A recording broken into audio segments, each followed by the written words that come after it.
Hi, I'm Nicholeen Peck, and I teach all over the world about parenting, good communication, how to build strong family bonds, child development, and education, all through the lens of the principle self-government.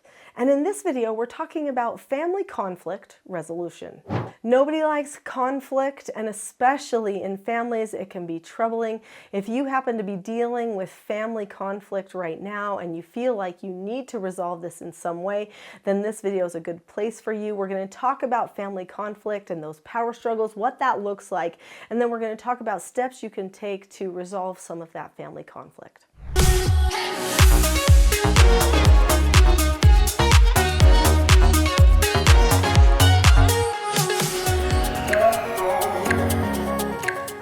So let's discuss family conflict. What could that look like? Sometimes that can be really loud, and sometimes it can be so quiet that it's way loud, meaning people are ignoring each other, not talking to each other, distancing themselves from each other, blaming each other, pitting people against each other. There's so many different things that can occur with family conflict. It's pretty easy to recognize when people are yelling at each other and attacking each other, blaming each other for things, not forgiving each other. All of those things look like conflict, but the silent, like giving people the silent treatment or choosing not to come to family parties or to engage with family, that can be difficult.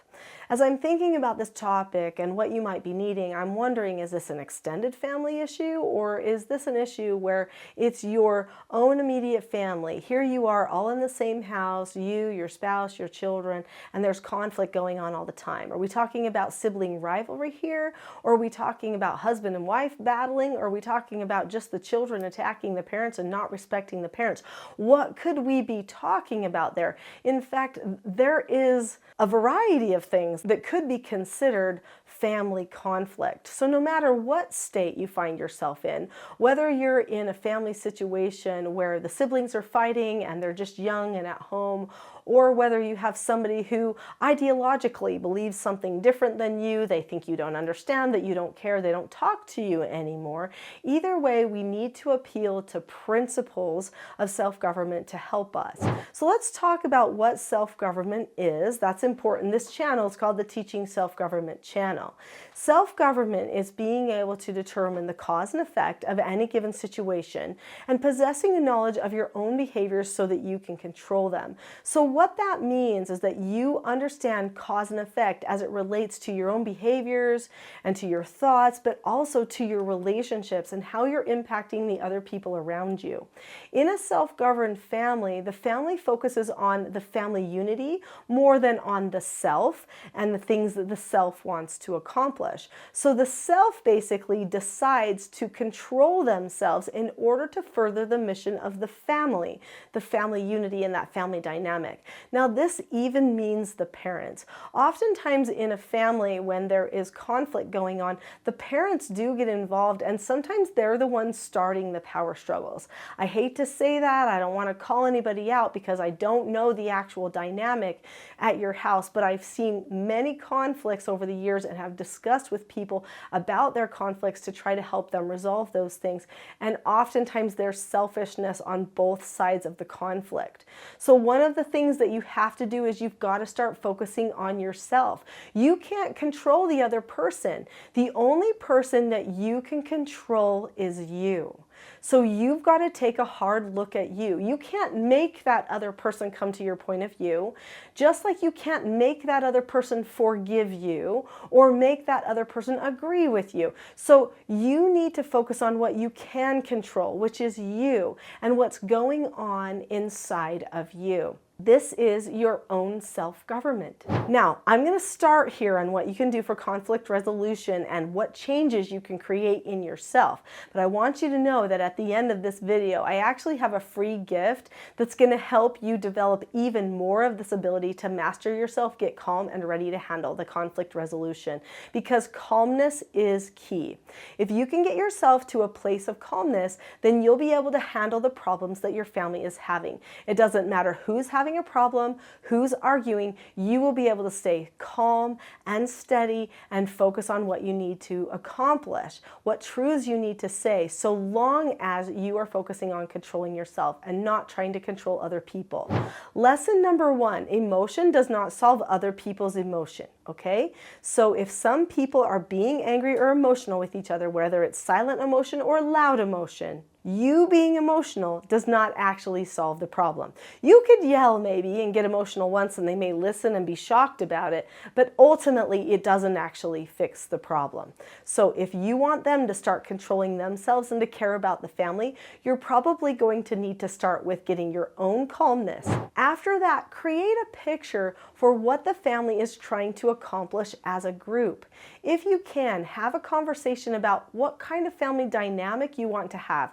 I call this creating a family vision, and I talk about how to do this in my TSG parenting course, which you can find at teachingselfgovernment.com. So when the family creates a family vision, they create a plan, a picture, a story of who they're becoming as a family. And then after creating that family vision, I recommend talking about, well, what gets in the way of us accomplishing this family goal to have this family vision? If the family is honest, they'll talk about the fights. They'll talk about not being able to disagree appropriately with each other. And they'll see a need to learn some new skills. So I would recommend starting with the first teaching self-government skill for the group, which is disagreeing appropriately. Maybe say, hey, we're not all going to agree all the time on everything, but we can still become that type of family as long as we can learn how to disagree appropriately. So there are many skills that I teach in my Teaching Self-Government course, but there are 4 that I call the 4 basic skills. These children's books each teach one of the 4 basic skills. So if you want to start teaching them to your children young, like maybe ages 12 and under, these are perfect helps. The 4 basic skills are following instructions, accepting no answers and criticism, accepting consequences, and disagreeing appropriately. The disagreeing appropriately skill is powerful. It's a skill in diplomacy, and it is the gateway skill for self-government because it helps people be understood, but also help other people understand them as well. And they sometimes get their way, but they also know that if they don't get their way, sometimes they have to just drop the subject. The steps to disagreeing appropriately are to look at the person, keep a calm face, voice, and body, say that you understand the other person's point of view, share your point of view, listen to what they have to say okay, and drop the subject. Now, I know that sometimes you're like, I can't just agree with that. Saying okay doesn't mean you're agreeing with them. Saying okay means you're accepting that that's their point of view and you can't change it. And you drop the subject because once they've stated their point of view, why are you going to keep pushing the issue? This is one of the biggest problems that creates family conflict is people can't drop the subject. They just keep pushing the issue again and again. Dropping the subject is absolutely liberating. What if, even within your own head, as you were learning calmness, you could learn how to drop the subject too? Did you know that that's possible? It absolutely is. In fact, my Calm Parenting Toolkit will help you do just that. So remember how I said at the end of the video that I had a gift for you? Well, my gift is my Calm Parenting Toolkit. It's an introductory toolkit or course to help you learn self-government for yourself. If you can learn calmness for yourself and master yourself, then no matter what happens around you, you'll be okay and you'll be a strength. On my website, teachingselfgovernment.com, the Calm Parenting Toolkit is right on the homepage right now, and you can get it completely for free. So either click on the link in the description below or go to Teaching Self-Government so that you can start your calm journey now. One of the things that you have control over is you. If you choose to get yourself in control and don't make excuses anymore, then you can fix those family conflicts for good because you don't have to take all that stuff personally. The sooner you don't take it personally, the sooner those power struggles will go away. Go to teachingselfgovernment.com. I'll see you there.